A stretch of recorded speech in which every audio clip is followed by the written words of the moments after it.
This week, we're talking about how to stay disciplined after you've reached your goals. Because so many times we set a goal for ourselves and there's this motivation that comes with it of having a goal, having something that you want to achieve, and then you achieve it, lasts for a little bit, and then we go right back to where we were before we set the goal. You see that so many times. People who lose weight, you see them, they're thin, and you're going, you look awesome. You see them a year later and they're right back where they were before. We've all been there. We've all done things like this. You know, it's been said, if you can do something consistently for 21 days, you can break an old habit and start a new one. A habit is what you're after, more than just reaching a goal. You want to develop a habit in all these different areas of your life. Well, I've heard Joyce Meyer say that she asked this man who'd been in ministry for like 40 years. She said, if you could tell me one thing that would help me in my life, in my ministry, to not fall into temptation, to not quit, to not go back to where I was before, she said, one thing, what would it be? He said, he thought about it for a minute, and he said, whatever you did to get to where you're at, don't stop doing it. Whatever you did to get to where you're at, don't stop doing it. In other words, whatever you did to lose all that weight, don't stop doing it. Whatever you did to pay off all those bills, don't stop doing it.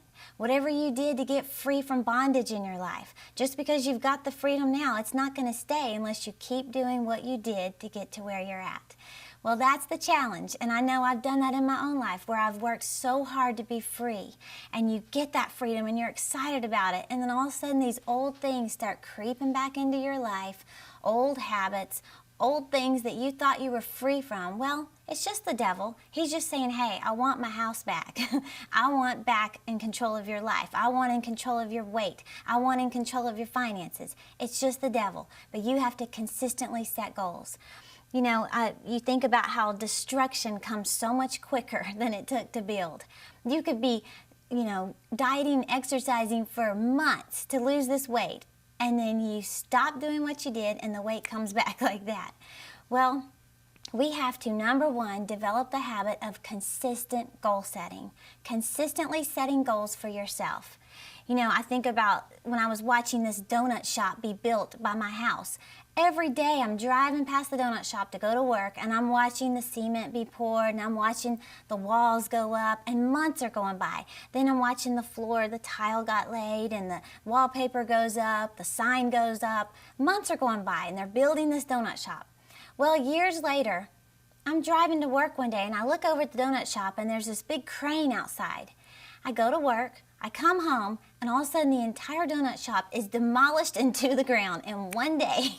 And you think about it, it took months to build that and one day to demolish it. Well, Satan wants to demolish everything that you've worked so hard with God to gain in your life. Your confidence, your self-esteem, your peace, your finances, your health, your marriage. He wants to demolish it. That's why, number one, you have to develop consistent goal setting. That means don't just set goals for January, set goals for February.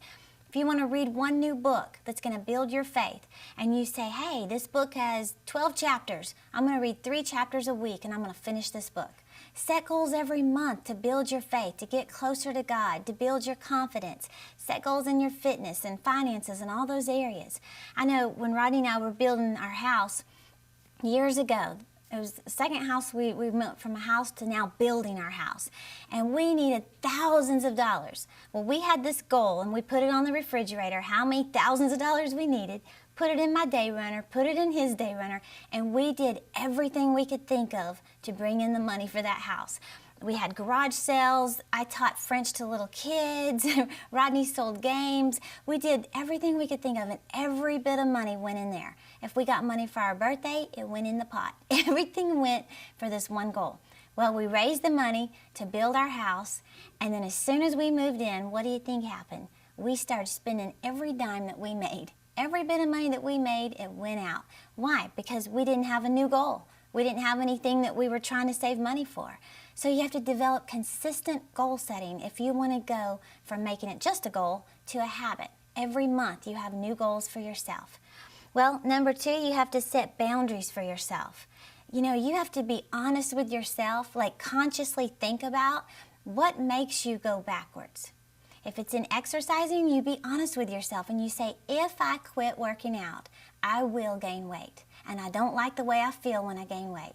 If I stop saving money, I will not have the money I need for emergencies. Or you can do the opposite. You can say, if I save money, I feel in control of my finances. If I spend time praying in the Spirit, I feel peace. I feel stronger inside. Be honest with yourself and set boundaries that you say, I will not stop praying in the Spirit. I will not stop that. That's how you have to do this to get into just reaching a goal, but developing a habit. And number 3 is using your mouth to help you. We talked about that last week, that your mouth is the most powerful weapon that you have. You can use your mouth to help you, not just set a goal, but develop a habit in your life. And you can say, the Bible talks about how the name of Jesus is the name above all names, and that every name must bow to the name of Jesus. You can speak the name of Jesus over these things that you're going through in your life. You can say, alcohol is a name and it must bow to the name of Jesus. A slow metabolism, it's a name and it must bow to the name of Jesus. Use your mouth to help you. Vince Lombardi, the great coach, he said, men decide their habits and their habits decide their future. Well, that's what we're after, is developing good habits that will lead you right into God's will for your life. And they say, how do you eat an elephant? I don't personally eat them, but if you did, one bite at a time. Well, how do you develop habits in your life?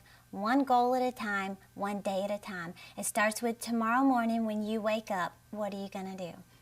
I want to challenge you to get this message on discipline to reach your goals.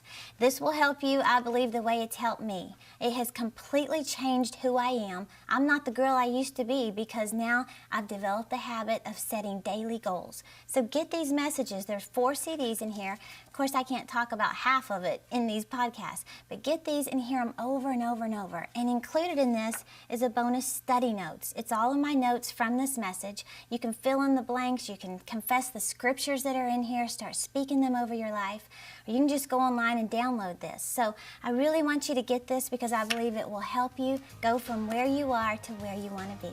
So thank you for joining me, and I'll see you next week.